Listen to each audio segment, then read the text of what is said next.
L'eau potable à Montréal est une source importante pour la vie. On en boit tous les jours, mais on se pose rarement la question sur les possibles contaminants qui sont dans la ville. Est-ce que tu penses que l'eau à Montréal est potable?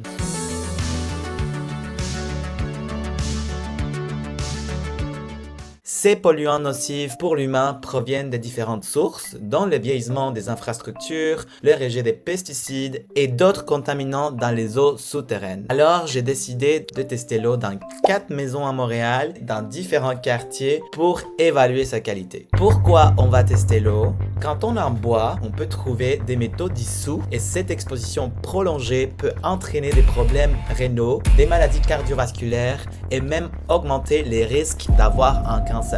On va utiliser donc un outil de mesure du pichet filtrant Zero Water. Lou, un ami proche à moi, avait reçu cet outil gratuitement de la part de la ville de Montréal et donc je profite pour l'amener avec moi.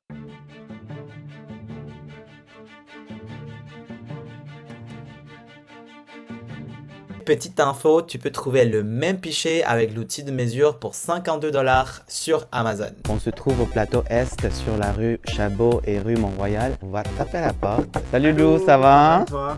Oui, on va tester ton eau? Oui. Parfait. On a apporté les testeurs. Tu vas vider le verre d'eau, s'il te plaît.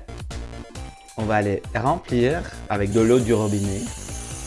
Voilà, ce qu'on va faire, c'est que on va ouvrir le testeur qui est ici. Il est sur 0. On va cliquer sur Hold et les résultats sont 127 sur la première maison. On va continuer à la prochaine maison. Je suis ici avec Zoé Allemand, une de mes collègues en journalisme, et on va tester l'eau de son appartement. Est-ce que tu es anxieuse? Comment tu te sens? J'ai trop hâte de savoir si je vais devoir dépenser des thunes dans l'eau plate. Zoé va remplir le verre d'eau avec de l'eau du robinet. Voici le testeur comme on l'a déjà fait dans la maison de Lou. 0. Ce qu'on va faire, c'est combien? 130.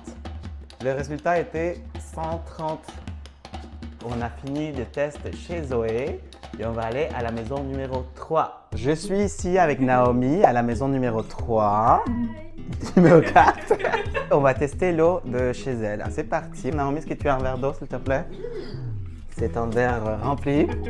On va utiliser ce testeur. Là, c'est sur On. On va le mettre à 0. Est-ce que c'est à 0, Naomi? 0. 0. Ce qu'on va faire, on va le mettre dans le verre et on va avoir les résultats pour Naomi. Et le résultat, ça donnait 145 particules par million. Qu'est-ce que tu peux regarder, c'est ça?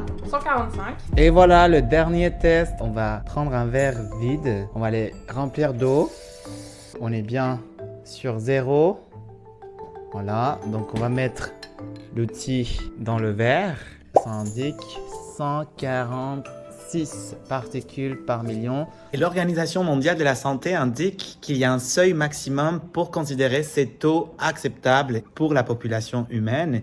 Et ce seuil est de 300 ppm maximum. Mais Juan Pablo, ça veut dire quoi ppm? C'est si simple. Un ppm est égal à 1 mg dans 1 million de milligrammes d'eau, soit 1 kilo ou 1 litre d'eau. Donc, à chaque kilo ou à chaque litre d'eau qui sort de chez moi, il y aura 147 mg de métaux dissous dans l'eau. Si on regarde les 4 résultats du plus fort au moins fort, la maison numéro 4, Outremont, la mienne, a obtenu le niveau le plus élevé de ppm avec 146. Ensuite, la maison numéro 3 à Hochelaga a obtenu 145 ppm. Puis, maison numéro 2, l'Université de Montréal, Côte-des-Neiges, a obtenu un ppm de 130. Et enfin, le moins élevé, maison numéro 1, dans le plateau Mont-Royal, a obtenu un résultat de 127 ppm. Et toi, tu connais ta valeur? Est-ce que tu connais le nombre de ppm chez toi?